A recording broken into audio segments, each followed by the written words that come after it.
Hello everyone, hope so you are fine. This is Jaspreet Deol from Aware Visa Immigration. आज इस video में मैं आपको 5 मेन फैक्टर बताऊंगा। उनको अगर आप ध्यान में रख के अपनी कनाडा स्टडी वीजा एप्लीकेशन करते हैं तो आपके जो वीजा के चांसेस हैं वो सबसे ज्यादा रहेंगे। स्टार्ट करते हैं आज की ये वीडियो।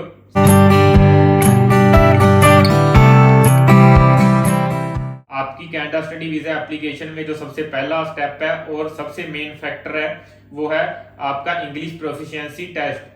तो एट प्रेजेंट अगर आपने अपने वीजा एप्लीकेशन के चांसेस सबसे ज्यादा रखने हैं तो आपको आइल्स करनी चाहिए। आपको आइल्स के साथ ही अपनी जो कनाडा स्टडी वीजा एप्लीकेशन है वो सबमिट करनी चाहिए।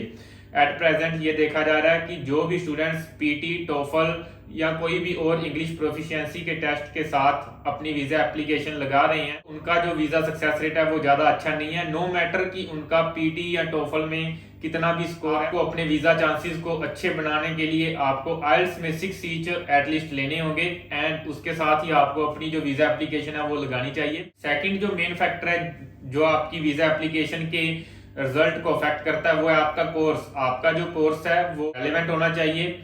आपने अपना कोर्स ध्यान में रखते हुए किन बातों का ध्यान रखना है उस पे मैंने एक अलग से वीडियो बनाई हुई है। आप उस वीडियो को चेक कर सकते हैं, उससे आपको सारा पता लग जाएगा कि आपने कोर्स किस तरह से चूज करना है। थर्ड जो आपकी वीजा एप्लीकेशन के रिजल्ट को अफेक्ट करती है वो है आपका इंस्टीट्यूट। आपका जो इंस्टीट्यूट है उस पे भी आपका वीजा सक्सेस रेट बहुत रिलाई करता है। अगर आपका इंस्टीट्यूट पब्लिक है आपके वीजा के चांसेस अच्छे हैं, अगर ये प्राइवेट है देन आपके जो वीजा के चांसेस हैं वो पब्लिक इंस्टीट्यूट से कम है। आपने ट्राई करना है कि आपने पब्लिक इंस्टीट्यूट ही सिलेक्ट करना है एंड आपके इंस्टीट्यूट में जो पोस्ट ग्रेजुएट वर्क परमिट है वो होना चाहिए। आप अपने इंस्टीट्यूट का जो डीएलआई है वो आईआरसीसी के पैनल पे चेक कर सकते हैं कि आपका जो इंस्टीट्यूट है उसमें post graduate work permit available है या नहीं है। तो आपने यही ट्राई रखना है कि आप पब्लिक इंस्टीट्यूट सिलेक्ट करो एंड उस इंस्टीट्यूट में पोस्ट ग्रेजुएट वर्क परमिट जरूर होना चाहिए। आपका वीजा सक्सेस रेट इस बात पे भी मैटर करता है कि आप यूनिवर्सिटी कैटेगरी में अपनी वीजा एप्लीकेशन लगा रहे हैं या कॉलेज में। अगर आप यूनिवर्सिटी कैटेगरी में एप्लीकेशन लगा रहे हैं तो आपका visa success rate as comparison to college बहुत अच्छा है, क्योंकि जो यूनिवर्सिटी में स्टडी है वो कॉलेज के कंपैरिजन बहुत ही अच्छी होती है एंड यूनिवर्सिटीज में क्लासेस भी एज कंपैरिजन टू कॉलेजेस ज्यादा होती हैं, जिसकी वजह से यूनिवर्सिटी में कम स्टूडेंट अप्लाई करते हैं और कॉलेजेस में ज्यादा स्टूडेंट अप्लाई करते हैं। इसी वजह से जब कोई भी स्टूडेंट यूनिवर्सिटी कैटेगरी में अपनी वीजा एप्लीकेशन लगाता है तो उनको एट दैट टाइम आईआरसीसी को लगता है कि ये एक जेन्युइन स्टूडेंट है एंड कनाडा में स्टडी के लिए ही आ रहा है। तो इस वजह से जो यूनिवर्सिटी कैटेगरी का सक्सेस रेट है वो कॉलेजेस से ज्यादा है।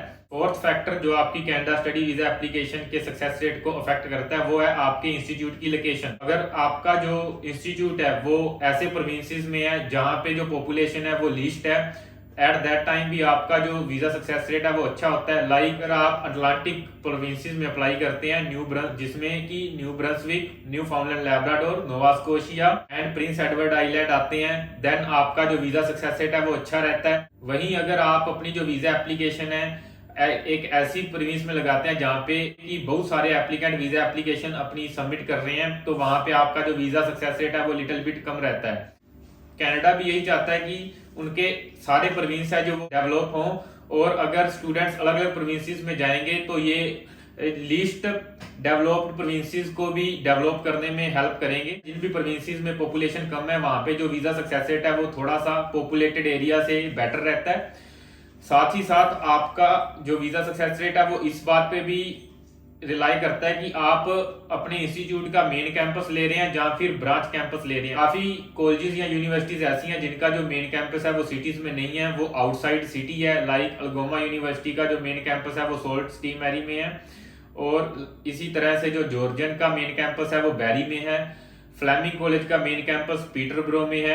फेंचावे का मेन कैंपस लंदन में है। तो जब भी आप टोरंटो ब्रैम्पटन से हटकर अपने कॉलेज या यूनिवर्सिटी का मेन कैंपस लेते हो तो आपका जो वीजा सक्सेस रेट है वो ज्यादा रहता है। फिफ्थ फैक्टर जो आपके वीजा सक्सेस रेट को अफेक्ट करता है वो है एसडीएस कैटेगरी या नॉन एसडीएस कैटेगरी। अगर आप अपनी वीजा एप्लीकेशन एसडीएस कैटेगरी में लगा रहे हैं तो आपका जो वीजा सक्सेस रेट के चांसेस है वो मोस्ट रहते हैं, और अगर आप नॉन एसडीएस में लगा रहे हैं तो आपके जो वीजा के चांसेस है वो कम रहते हैं। एसडीएस कैटेगरी में फाइल लगाने के लिए आपको किन किन बातों को पूरा करना है, उस वीडियो का लिंक आपको नीचे डिस्क्रिप्शन में मिल जाएगा। इसके अलावा जो और फैक्टर आपके वीजा के सक्सेस रेट को अफेक्ट करते हैं वो है आपके फाइनेंशियल डॉक्यूमेंट। अगर आपके फाइनेंशियल अच्छे हैं तो आपने अपनी वीजा एप्लीकेशन के साथ जरूर अटैच करने हैं। अगर आपके पेरेंट्स ने आईटीआर फिल की हुई है तो आप आईटीआर जरूर लगाइए। अगर आपके पेरेंट्स के अकाउंट में बैंक बैलेंस अच्छा है तो आप वो बैंक बैलेंस को भी अपनी वीजा एप्लीकेशन के साथ अटैच जरूर कीजिए। साथ ही साथ अगर आपके पेरेंट्स के पास काफी अच्छी वैल्यू की प्रॉपर्टी है तो आप प्रॉपर्टी वैल्यूएशन रिपोर्ट लगा सकते हैं, एंड एक सीए नेटवर्थ रिपोर्ट भी आप अपनी वीजा एप्लीकेशन में लगा सकते हैं। अगर आप इन सभी फैक्टर्स को ध्यान में रख के अपनी स्टडी वीजा एप्लीकेशन लगाते हैं तो आपके जो वीजा सक्सेस रेट के चांसेस हैं वो मोस्ट रहेंगे। जो भी ये फैक्टर्स मैंने आपको बताए हैं ये हमारे वीजा एक्सपीरियंस से निकल कर आए हैं, क्योंकि हम डेली बेसिस पे काफी स्टूडेंट से बात कर रहे हैं एंड काफी प्रोफाइल्स हम चेकआउट करते हैं, जिससे हमको ये पता लगता है किन बातों से जो वीजा सक्सेस रेट है वो अफेक्ट हो रहा है। एसडीएस कैटेगरी में स्टेटमेंट ऑफ पर्पस लगाना भी मैंडेटरी नहीं है। आईआरसीसी ने कहीं पे भी नहीं लिखा कि आपको जो कनाडा स्टडी वीजा एप्लीकेशन लगाते वक्त एसओपी लगाना ही लगाना है, लेकिन एट प्रेजेंट अगर कोई स्टूडेंट्स बिना एसओपी के वीजा फाइल कर रहा है तो उसको ज्यादातर रिफ्यूजल का ही सामना करना पड़ रहा है। लास्ट 1 ईयर से ये भी देखा जा रहा है कि जो भी स्टूडेंट्स पेरेंट्स की आईटीआर या फिर फाइनेंशियल डॉक्यूमेंट्स नहीं अटैच कर रहे उनको भी कहीं ना कहीं ज्यादा रिफ्यूजल सामना करना पड़ रहा है।